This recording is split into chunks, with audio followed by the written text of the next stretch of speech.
Muy bien, seguimos aquí en Nativa Nos Conecta, esto es Pulso Informativo. Vamos a conversar con el doctor Martín de Azevedo, presidente del Instituto Peruano de Gestión Municipal. Y vamos a hablar sobre el tema del Jurado Nacional de Elecciones y el partido Antauro.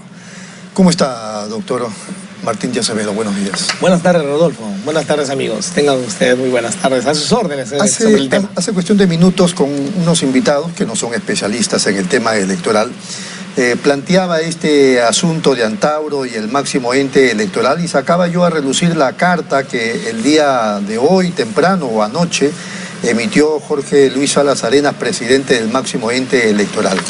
En sus últimos párrafos, respondiéndole al Comercio y su editorial y a quienes, digamos, los están criticando, él ha dicho: algunos tergiversadores han dicho que se debió obrar como hace varios años en el caso del Movadef. En ese tiempo, en el ideario del Movadef constaba expresamente la inscripción al pensamiento Gonzalo. Y además de esa acreditación objetiva de vinculación con la antidemocracia, incumplieron otros requisitos formales, por lo que el ROP no los inscribió.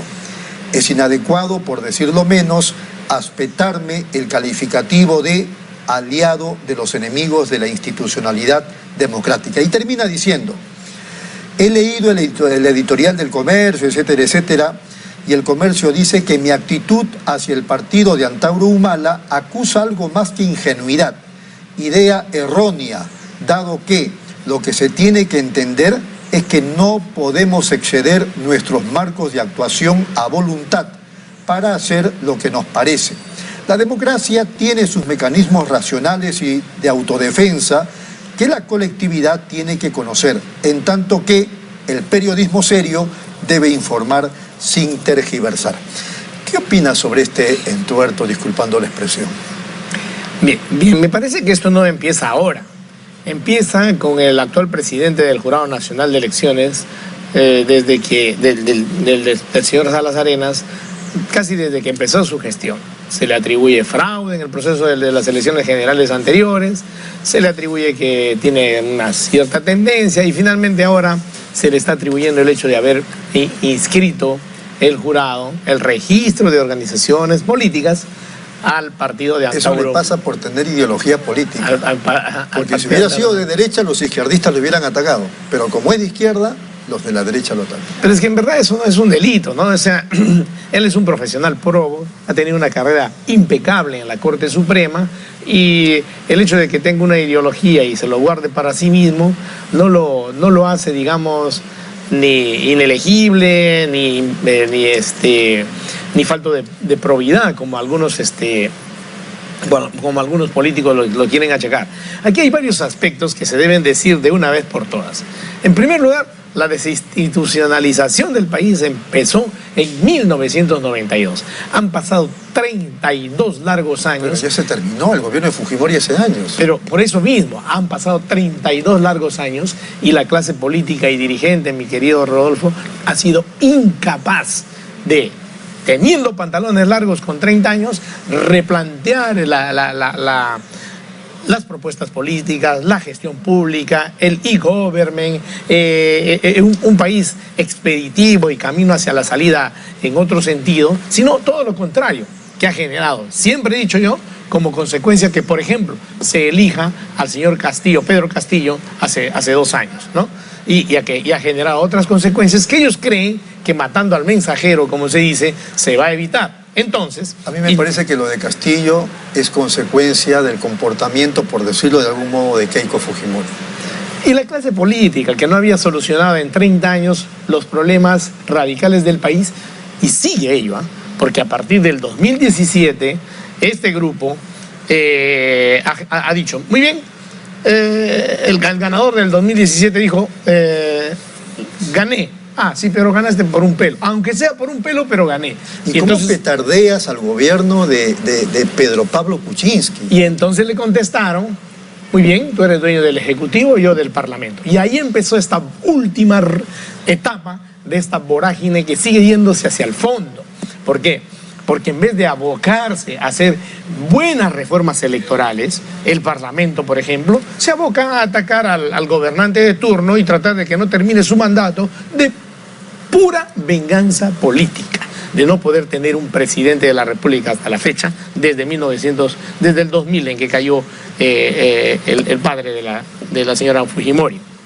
Y en vez de coger lo que está ahí desde el 2011, por ejemplo, un código electoral, un código procesal electoral y un código de ética electoral, coger ese proyecto que trabajamos con Hugo Sibina Hurtado, cuando entonces presidente del Jurado Nacional de Elecciones, y reformar de a de veras, de verdad, como dicen en mi tierra, y de veras, se hace cositas, o sea, se cambia para no cambiar, ¿no? O sea, se ha vuelto otra vez al mismo proceso, las cúpulas van a terminar definiendo quiénes son los que postulan, va a haber nuevamente subasta, va a haber nuevamente voto preferencial, no va a haber primarias, es decir, no va a haber control, y eso pues va a traer más y hasta peor de los mismos en la clase política y dirigente en el Parlamento.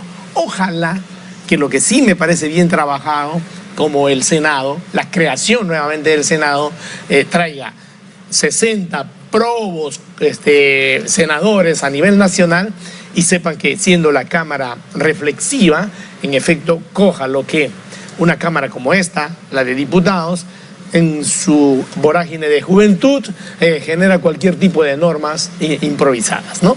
Y decir también pues que en efecto tampoco han querido asamblea constituyente porque dice que eso quiere el socialismo del siglo XXI, pero es que ¿sabe qué, señor? En cualquier parte del mundo, si se hace una reforma constitucional, lo hace el Poder Legislativo, porque como lo dijo el constitucionalista Joseph Campos, que no es de izquierda, dice, si tú le das ese encargo al Parlamento, obviamente va a ser solo y únicamente aquello que le conviene y le compete para las sucesivas elecciones o para los sucesivos procesos electorales. ¿Qué es lo que se está viendo? ¿Reformas? No, eso no son reformas, esos son retrocesos. Entonces, ¿es el malo de la película o no Salas Arenas? Me parece que no, me parece que se está exagerando, me parece que ese intervencionismo que va a haber sobre el Jurado Nacional de Elecciones finalmente va a traer un tema de que entre los 5 se elijan ellos, ¿no es cierto? ¿Perdón? ¿Usted cree que va a haber intervencionismo contra el Jurado Nacional de Elecciones? No, pues es que está en camino ya, aparte, después de que cierren el capítulo... ¿Sí le parece? Después de lo de la Junta Nacional de Justicia... Déjeme explicar, exacto. Después de que cierren el capítulo de volarse a la Junta Nacional de Justicia, y disculpe la expresión, pero volarse de un tajo, con una que ha excedido los 75 años, se vuelan a los 6 o 7, ya bueno, perfecto. No, perfecto, digo, mal hecho, pero se van a volar.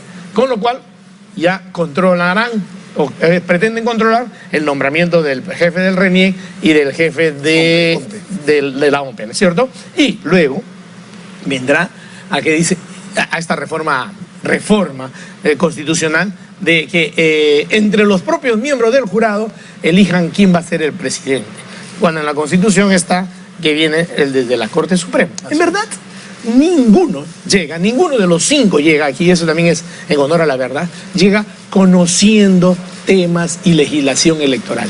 Hay, mi querido Rodolfo, 12.000 aproximadamente, 12.000 normas, no exagero, 12.000 normas electorales que solamente un personero que tiene años en un partido político las domina.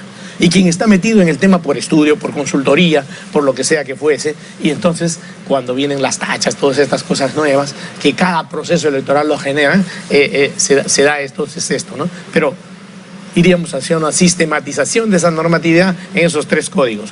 Código procesal electoral, código procesal electoral para el procedimiento y código de ética electoral para aquello que salga de lo legal y pretenda ser vulgar, ¿no? Muy bien, se nos acabó el tiempo, doctor. Ha sido muy amable y como siempre lúcido en todas sus expresiones, sí. Y seguiremos conversando. Permítame 30 segundos. Sí.